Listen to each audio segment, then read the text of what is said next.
음식료 업종 보면서 약간 좀 늦었다는 생각이 들고 있고요. 움직일 거였으면은 한 10월 달부터라도 움직였어야 되지 않을까라고 보여지는 게 왜 그러냐면은 일단 뭐 수출은 벌써 계속 잘 되고 있었고요. 게다가 뭐 물을 부은 게 기름을 부은 게 죄송합니다. 물을 부으면 꺼지죠. 네. 네. 기름을 부은 게 또 오징어 게임도 있겠지만 이런 수출이 잘 되는 기조는 나오고 있었고 게다가 또 이제 중요한 게 음식료 업종을 볼 때는 딱 두 가지를 보셔야 됩니다. 네. 첫 번째는 곡물 가격, 두 번째는 환율. 그런데 환율이 좀 다시 달러와 강세 원화 약세가 이어지다 보니까 거기는 좀 그랬다고 하더라도 그래도 지금 나오고 있는 변화 쪽에서 곡물 가격들이 여름 때 부분이 거의 고점이었습니다.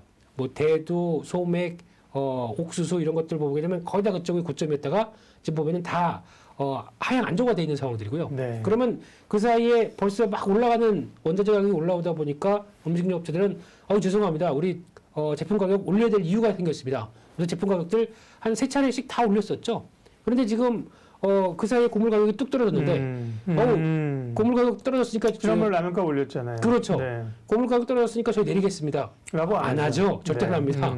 그러면 남는 고스란한 수익은 다 음식료 업종이 가져가는데 이렇게 됐을 때는 언젠가는 올라오겠다라고 보지만 그 언젠가가 참 보기 힘들다 보니까 그냥 그런가 보다 싶었는데 이제 이런 현상들이 나오고 있다고 봐야 될 것 같고요.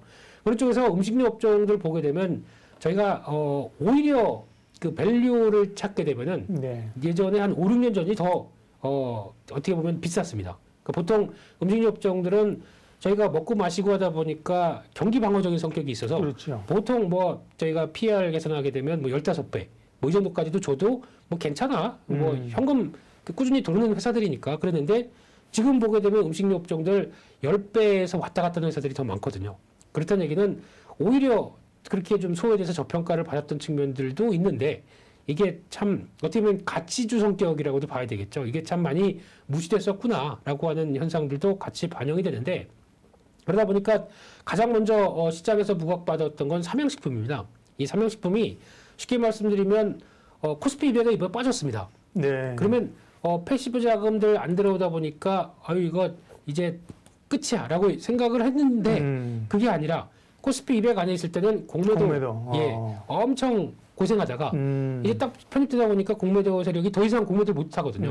그럼 이거 정리해야겠다라고 한 쪽에서 공매도 청산이 이제 들어오기 시작하죠. 그래서 아마 앞으로는 이런 것도 체크해야 될 것 같습니다. 그러네요. 네.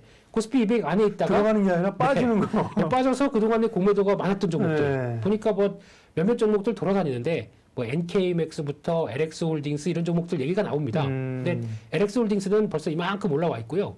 다른 그렇죠. 종목도 있는데 그것만 가지고 또 그러면 공매도 세력이 다 지금 그냥 다 정리할까? 모르는 거죠, 이거는. 그렇죠. 네, 그래서 이런 부분들이 모멘텀도 같이 가세가 됐다라는 것도 보셔야 될 것 같고요.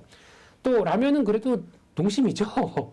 네, 삼양식품은 불닭볶음면 뭐 아세안 쪽에서 인기 있고 뭐 또 요즘 미국에 가서도 농심의 브랜드가 알려지기 시작한다면서요. 그러다 보니까 이쪽에 역점을 두면서 변화가 나왔다는 것들 그리고 또 샘표 식품은 장이죠.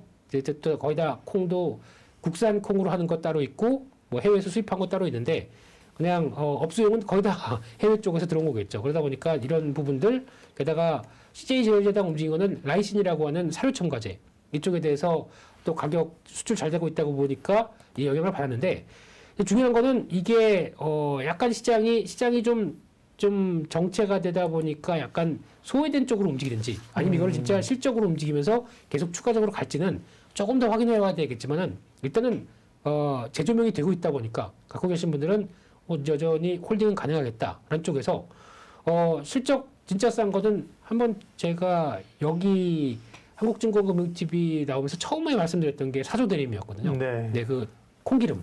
네, 그래서 치킨은 콩기름으로 튀기는데 거기서 보면은 거의 다 매장 가 보시면은 사조 써 있을 거다. 그러다 보니까 사달라고요? 사조? 안 사줘요. 네. 그래서 사조 대림도 저평가다. 네. 이런 쪽에서 좀 관심 있게 봐야 될 것 같고요. 그 함께 또 S&D라는 종목이 있습니다. 무슨 회사예요? 네, 뭐 이건 회사예요? 네. 참 내용 보시게 되면 식품 첨가제 회사, 건강기능식품 관련된 회사 이렇게 알려져 있는데 네. 시총이 7,800억밖에 안 됩니다. 2021년 9월, 올해 9월에 상장을 이전됐죠.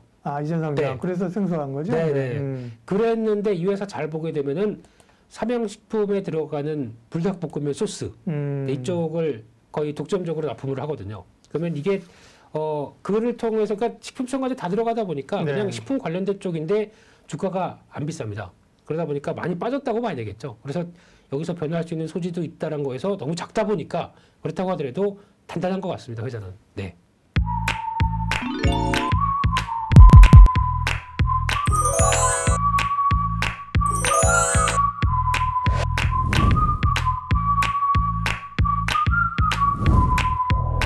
개인 투자자를 위한 진실된 방송 한국증권TV가 구독자 여러분을 새롭게 찾아갑니다. 확 바뀐 한국증권TV의 다양한 콘텐츠를 직접 경험해보세요. 한국증권TV에서 만나요.